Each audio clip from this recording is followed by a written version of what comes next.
بسم اللہ الرحمن الرحیم۔ السلام علیکم۔ میرے محبوب وطن تجھ پہ اگر جاں ہو نثار، میں یہ سمجھوں گا ٹھکانے لگا سرمایہ تن۔ سب سے پہلے میرے تمام معزز ناظرین کو 14 اگست کی بہت بہت مبارکباد۔ آج 14 اگست ہمارا جشن آزادی کا دن۔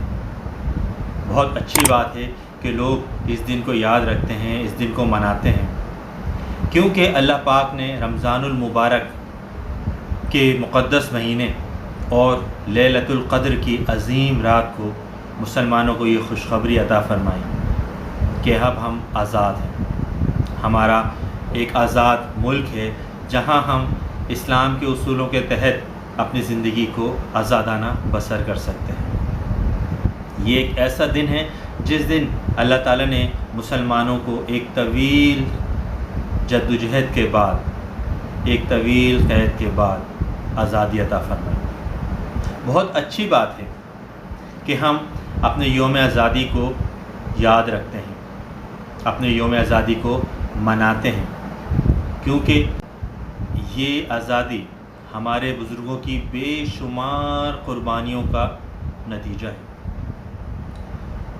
کچھ عرصے تک ایسا ہوتا رہا کہ ہمارے میڈیا میں آزادی کی ان یادگاروں کو تازہ کیا جاتا رہا، آزادی کے واقعات بتائے جاتے رہے، ان شخصیات سے ملایا جاتا رہا جنہوں نے تحریک آزادی میں حصہ لیا یا پاکستان آزاد ہوتے ہوئے دیکھا۔ لیکن اب کچھ عرصے سے ایک عجیب ماحول بن گیا ہے۔ یوم آزادی منانے کا طریقہ ہی تبدیل ہو گیا ہے۔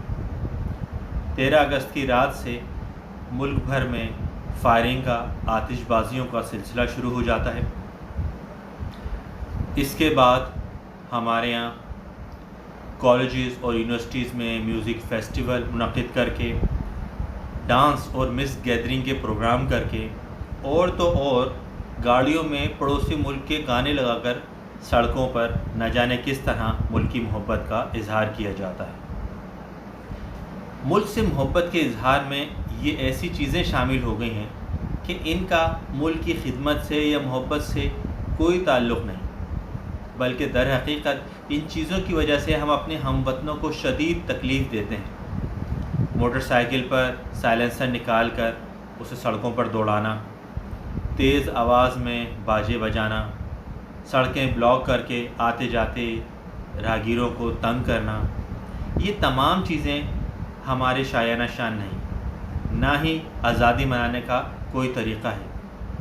ہونا تو یہ چاہیے تھا کہ ہم اس دن کا روزہ رکھتے، اس دن شکرانے کے نوافل ادا کرتے کہ اللہ تعالیٰ نے ہمیں آزادی جیسی بڑی نعمت سے نوازا، اور ہماری اس نسل کو آزادی کی اہمیت کا اندازہ نہیں کہ یہ آزادی ہمارے بزرگوں نے کتنی جانیں دے کر، کتنی قربانیوں کے بعد، کس طرح سے تکلیفیں اٹھا کر، کس طرح ہجرت کر کے، اپنے پیاروں کو چھوڑ کر، اپنے بسے بسائے گھروں کو چھوڑ کر اسلام کے نام پر، پاکستان کے نام پر ہجرت کری اور یہ ملک حاصل کیا۔ لیکن آج کل کی نسل اگر آزادی کی اہمیت سے ناآشنا ہے تو اس میں ایک بڑا ہاتھ ہم لوگوں کا بھی ہے، کیونکہ ہم نے نوجوان نسل تک وہ میسج نہیں پہنچایا، ہم نے ان کو آزادی کی وہ تصویر نہیں دکھائی جو انہیں بتا سکے کہ یہ آزادی کس طرح سے حاصل کی گئی۔ اگر ہماری نوجوان نسل یہ جاننا چاہتی ہے کہ غلامی کیا ہوتی ہے تو اسے ہمارے کشمیری بھائیوں کی طرف دیکھنا چاہیے کہ کس طرح ان پہ نمازیں پڑھنے، اپنے اسلامی احکامات ادا کرنے پر پابندی ہے، کس طرح ان کی ایک ایک سانس قید ہے، کس طرح ان کا ایک ایک قدم پابند سلاسل ہے۔ اسی طرح جو دوسرے قید ممالک ہیں یا کسی غیر مسلم ملک، آج ہماری نوجوان نسل ہمارے ملکی حالات سے بہت دل برداشتہ ہے، اس وجہ سے یہ اپنی آزادی قدر کھوتی جا رہی ہے۔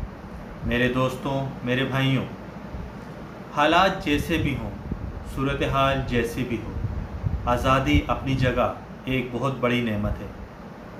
اگر یقین نہ ہو تو اپنے پڑوسی ملک میں دیکھ لیں، مسلمان آزادانہ نہ اپنی عبادات ادا کر سکتے ہیں نہ اپنے معاملات، مسجدیں گرائی جا رہی ہیں، مسلمانوں کو مار مار کر جے شری نام کے نعرے لگوائے جا رہے ہیں، قربانی کرنے پر کہیں گوبر کھلائے جا رہے ہیں، کہیں جان سے مارا جا رہا ہے، اور اس سب پر ستم یہ کہ مسلمان سر جھکا کر خاموش کھڑے یہ ساری چیزوں کا تماشا دیکھ رہے ہیں، کیونکہ وہ آزاد نہیں، وہ کچھ بول نہیں سکتے۔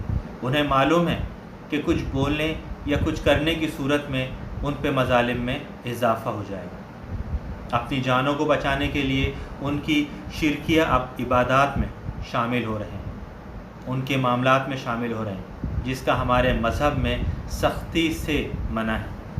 لیکن کیا کریں، اپنی جان، عزت آبرو کی حفاظت کے لیے وہ یہ سب کچھ کر رہے ہیں، اور اس سے بھی بڑا ستم یہ وہ اپنے دلوں میں خون کے آنسو رو رہے ہیں یہ دیکھتے ہوئے کہ ان کی نوجوان نسل آہستہ آہستہ ان اسلامی قوانین سے، اسلامی روایت سے ہٹتی جا رہی ہے، اور وہ اسی رنگ میں رنگتی جا رہی ہے وہ جن کی غلامی میں موجود ہیں، کیونکہ غلاموں کی نہ اپنی کوئی عزت ہوتی ہے، نہ اپنی کوئی سوچ ہوتی ہے، نہ اپنا کوئی وقار ہوتا ہے۔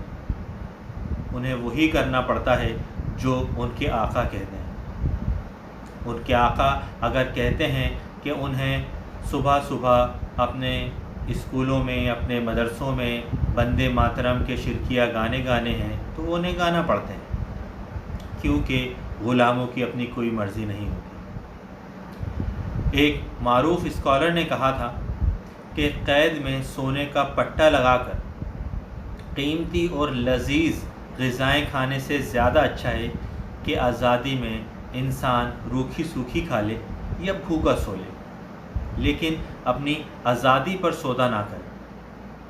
تو میرے نوجوان دوستوں، میرے ساتھیوں، میرے بھائی بہنوں، اللہ تعالیٰ کا شکر ادا کرو، اپنی آزادی کی قدر کرو، اس کی حفاظت کی فکر کرو۔